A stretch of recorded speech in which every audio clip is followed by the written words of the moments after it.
Perlu kami sampaikan bahwa bus yang kita dedikasikan untuk operasionalnya di USK dan Winaran ini adalah bus brand new, jadi benar-benar baru, diproduksi di akhir tahun 2022 kemarin. Dan tentu bus ini memiliki fitur-fitur yang canggih ya. Tentu diantaranya menggunakan sistem Euro 4. Bahwa dengan adanya transport ini, anak kita itu tidak terlambat. Dulunya jalan kaki, sekarang bisa naik bus transportasi aja.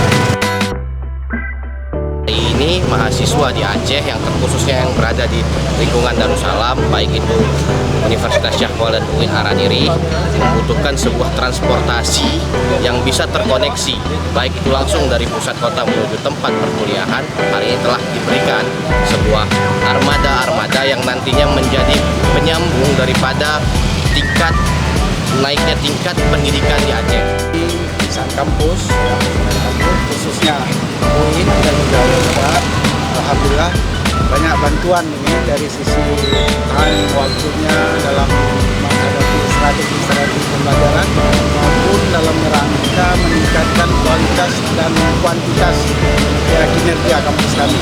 Hari ini yang notabene mahasiswa banyak menggunakan transportasi pribadi. Kita harapkan bersama-sama semoga dengan hadirnya transportasi ini, bus ini bisa meningkatkan rasa antusias mahasiswa UIN dan USK khususnya untuk naik bus.